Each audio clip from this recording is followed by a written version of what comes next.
그 사람들은 각자 조금씩 체질이 다른 것 같습니다. 그래서 건강하게 살기 위해서는 좋은 음식과 적당한 운동을 해야 되는 것은 분명합니다. 그러나 어떤 사람한테는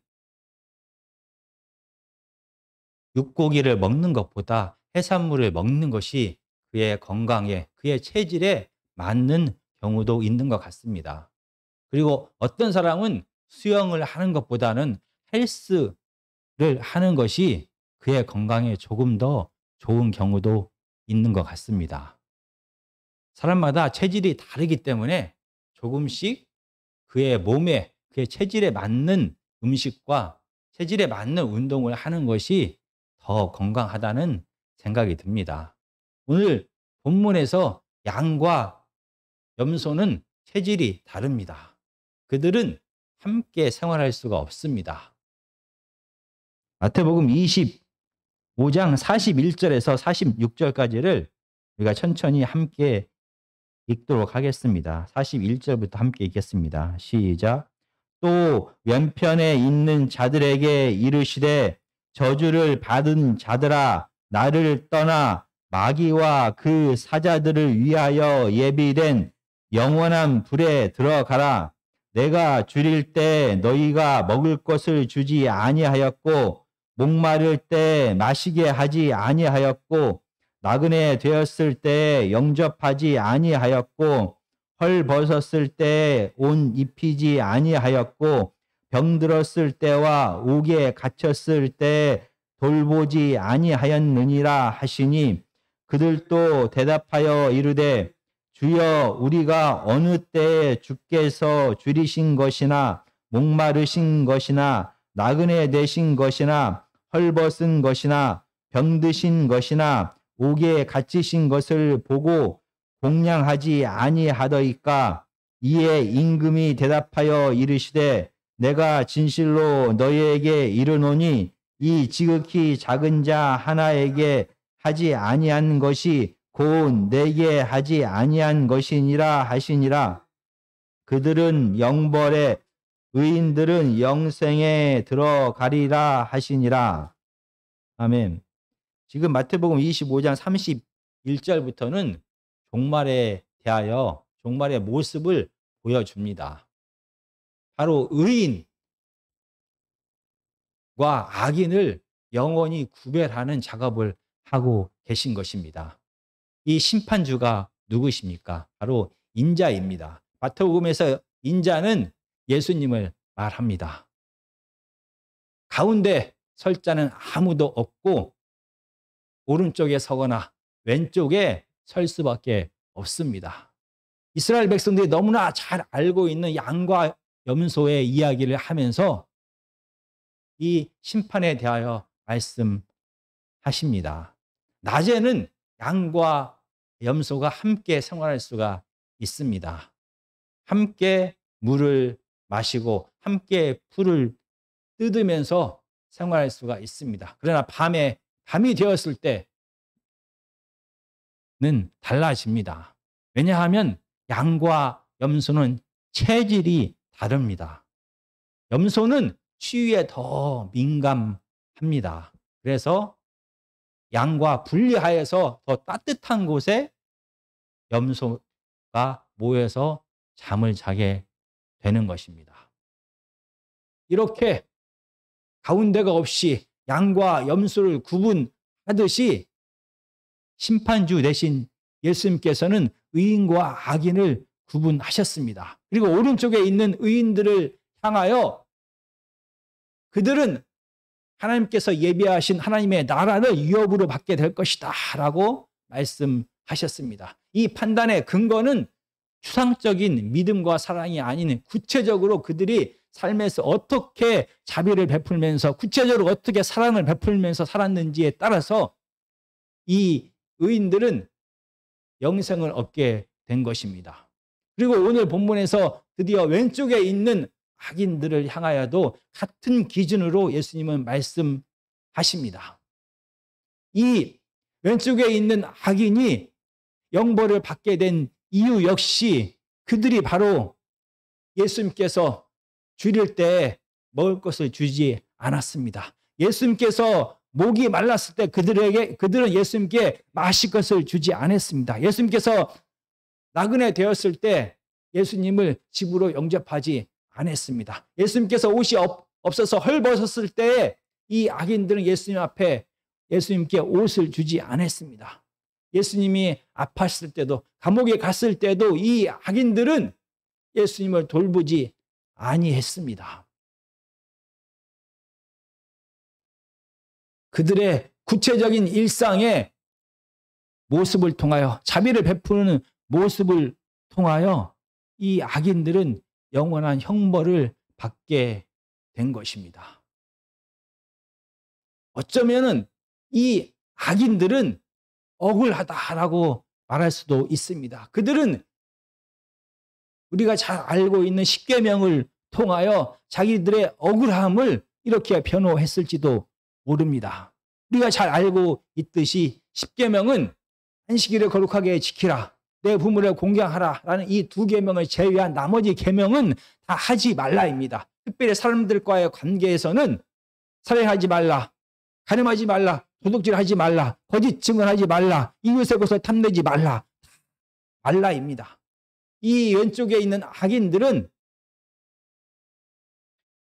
예수님을 향하여, 이웃들을 향하여 먹을 것을 빼앗은 자가 아닙니다. 이 악인들은 이웃들의 옷을 빼앗은 자가 아닙니다. 이웃들의 마실 것을 빼앗은 자가 아닙니다. 이웃들을 아프게 한 자가 아닙니다. 이 악인들은, 왼편에 있는 자들은 집을 빼앗아서 그들이 유리하도록, 방랑하도록 만들지 않았습니다. 이 악인들은 이웃들이 병에 들게 만들지 않았습니다. 이웃들을 고발하여 그들이 감옥에 가게 하지도 않았습니다. 그들은 십계명에 기록된 하지 말라라는 계명을 지키면서 살았다라고 그들은 생각했을 것입니다. 그들은 하지 않은 것이 단 하나밖에 없습니다. 이웃을 고통스럽게 만든 것이 아니라, 이웃을 죄 가운데로 만든 것이 아니라, 이웃이 고통하고 있을 때 그를 돌보지 않은 것입니다. 그에게 아무것도 하지 않은 것입니다. 그러면 우리가 다시 한번 십계명의 의미를 생각해 봐야 하는 것입니다. 구약에도, 오늘 마태복음에도, 그리고 예수님께서 이 십계명을 어떻게 요약하십니까? 우리가 마태복음 22장 37절에서 40절을 제가 읽어보겠습니다. 예수께서 이르시되 내 마음을 다하고 목숨을 다하고 뜻을 다하여 주 너희 하나님을 사랑하라 하셨으니 이것이 크고 첫째 되는 계명이요 둘째도 그와 같으니 내 이웃을 내 자신과 같이 사랑하라 하셨으니 이 두 계명이 온 율법과 선지자의 강령이니라. 첫째 계명은 하나님을 마음을 다하고 목숨을 다하고 뜻을 다하여 사랑하라 라는 것입니다. 이 말씀은 신명기 6장 5절의 말씀을 예수님께서 인용하신 것입니다. 마음을 다하고 목숨을 다하고 뜻을 다하는 것은 하나님께서 우리에게 주신 모든 것을 다하여 전인격적으로 하나님을 사랑하라는 것입니다. 그리고 내 이웃을 내 몸처럼 사랑하라는 것은 레위기 19장 18절의 말씀을 인용한 것입니다.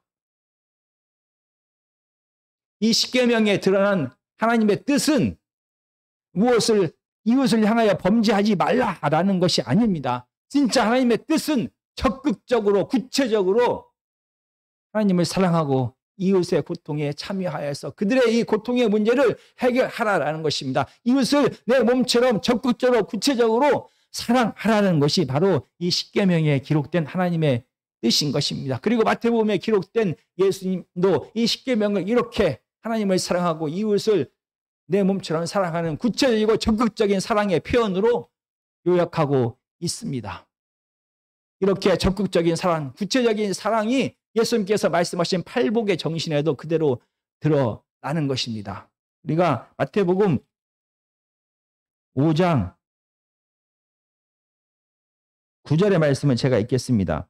화평하게 하는 자는 복이 있나니 그들이 하나님의 아들이라 일컬음을 받을 것이며 이 마태복음 5장 9절에 이 화평의 이 말씀은 구약에서나 신약에서나 같은 의미를 지닙니다. 이 세상에 있는 무질서와 죄악을 하나님의 전능하심으로 물리치게 됩니다. 그리고 하나님의 임재와 통치가 시작됩니다. 이것이 바로 안식입니다. 그리고 마지막으로 안식이 완성된 상태. 그래서 하나님의 이미 임재하셔서 충만하게 다스리기 때문에 이 땅이 하나님의 다스림을 통하여 사랑과 정의가 충만한 상태가 바로 화평인 것입니다. 이 화평의 상태를 사람으로 적용하면은 그 사람의 영혼과 그 사람의 마음과 그 사람의 육체와 그 사람에 속한 모든 영역에 부족함이 하나도 없이 충만하게 채워진 상태가 화평의 상태라고 할 수가 있는 것입니다. 그런데 이 팔복 속에서 말하는 화평, 하나님의 자녀의, 하나님의 아들의 모습은 화평한 자가 하나님의 아들이다라고 말하고 있지 않습니다. 내 영이, 내 육체가, 내 생각이 아무런 부족함이 없어서 건강하고 부족함이 없어서 충만한 한 그 사람을 하나님의 아들이다, 하나님의 자녀다라고 말하고 있지 않습니다. 화평하게 하는 자가 바로 하나님의 자녀다라고 말하는 것입니다. 다른 사람을, 다른 이웃을, 고통 중에 있는 그 이웃을, 죄악 가운데 있는 그 이웃을, 죄로 인해 고통당하고 있는 그 이웃을 화평하게 만드는 자, 하나님이 임재하셔서 그의 생명을 완전히 변화시키는, 충만하게 하는 상태로 만드는 자가 바로 하나님의 자녀인 것입니다. 그래서 하나님의 자녀는 깨어진 하나님과의 관계를 회복시키는 노력을 합니다. 그래서 이웃이 죄악 가운데 고통당하고 있을 때 그들로 하여금 하나님 앞에 나아가서 하나님을 알게 하고 하나님과의 깨어진 관계를 회복시키도록 노력합니다. 뿐만 아니라 죄와 그 죄의 영향과 결과로 고통당하고 있는 자들의 실질적인 고통과 아픔과 가난과 병등을, 이 문제를 해결하기 위하여 하나님께 주신 모든 것을 나누는 자, 그래서 이웃의 삶이 실질적으로 회복될 수 있도록 하는 자가 바로 하나님의 자녀, 하나님의 아들인 것입니다. 이렇게 하나님의 뜻은, 그리고 마태복음을 통하여 드러난 예수님의 뜻은 간단합니다. 바로 실질적으로, 구체적으로, 적극적으로 사랑하는 것, 그것이 바로 하나님의 뜻인 것입니다. 그래서 왼쪽에 있는 이 무리들은 아무것도 하지 않았습니다. 고통 중에 있는 이웃들의 삶을 돌아보지 않았습니다. 그들은 십계명을 지킨 것이 아니라 하나님의 뜻을 지킨 것이 아닙니다. 하나님의 뜻은 적극적으로, 구체적으로 일상에서 자비를 베푸는 것, 사랑을 행하는 것입니다. 그래서 이 왼쪽에 있는 악인들은 하나님의 뜻을 행하지 않았습니다. 하나님의 뜻을 거부했습니다. 그 결과 그들은 영원한 형벌을 받게 된 것입니다. 양과 염소는 분명히 다릅니다. 염소는 체질적으로 추위를 탑니다. 그래서 그의 체질에 맞게 따뜻한 곳을 찾아다니는 것이 당연합니다. 그게 자연스러운 모습인 것입니다. 마찬가지입니다. 사람의 자연스러운 모습은 오늘 본문에 나와 있는 것처럼 왼쪽에 있는 사람들의 모습입니다. 왼쪽에 있는 이 악인들이 이웃들의 고통에 눈 감고 이웃들의 아픔에 귀를 닫으면서 살아갔습니다. 그러나 그들은 그것이 죄인인지를 전혀, 죄이라는 것을 전혀 깨닫지 못했으면 그들은 그들의 삶이 이웃의 고통에 대하여 무시하고 무관심하고 살아가는 것이 당연했습니다. 자연스럽게 그들은 그렇게 살아갔던 것입니다. 의지적으로 이웃의 고통을 무시한 것이 아닙니다. 그의 자연스러운 본성이 그들로 하여금 이웃의 아픔에, 이웃의 고통에 눈 감고 귀 감고 살아가도록 했던 것입니다. 그래서 그들은 자연스럽게 아무것도 하지 않는 자가 된 것입니다. 반면에 오늘 이 말씀을 하신 예수님의 삶은 어떠합니까? 예수님은 사람의 본능에 따라서 살지 않았습니다. 하나님께서 예수님을 이 땅에 보내신 이유와 예수님의 이 땅에서 오신 사명은 한 가지입니다. 이 세상의 죄의 문제를 스스로 담당하시도록, 그래서 죄의 문제를 해결하는 것이 바로 예수님의 사명이었습니다. 하나님의 뜻이었습니다. 그래서 결국은 예수님께서는 편안한 자리, 따뜻한 자리를 다 멀리 하시고 추운 자리, 십자가의 자리로 가신 것입니다. 그래서 이 세상의 죄의 문제를 다 담당하기 위하여 죽음의 자리, 십자가의 자리에서 그 십자가를 대신 지신 것입니다. 그뿐만이 아니라 이 땅에서 살아갈 때 예수님께서 인간의 본성대로 따뜻한 자리, 높은 자리, 인정받는 자리, 재물이 주어지는 자리, 더 쾌락이 주어지는 그 자리를 따라간 것이 아닙니다. 도리어 추운 자리, 낮은 자리, 사랑의 자리로 예수님은 내려가셨습니다. 그래서 죄인들과 함께 예수님께서는 생활을 하셨습니다. 그들의 아픔과 그들의 고통을 예수님과 그들의 가난을 예수님은 함께 했습니다. 그래서 그들을 먹이고 입히고 병을 고치고 위로하고 용서하고 사랑하면서 그들의 이 죄의 영향과 결과로 오는 모든 고통을 함께 하시면서 그들을 회복시키는 삶을 살았던 것입니다. 하나님의 자녀는 하나님이 머무는 곳에 함께 머물게 됩니다. 마귀의 자녀, 세상의 자녀는 마귀의 뜻대로 마귀가 머무는 곳에 머물게 되는 것입니다. 예수님의 제자는 예수님, 선생 되신 예수님의 삶을 따라가는 자가 바로 예수님의 제자인 것입니다.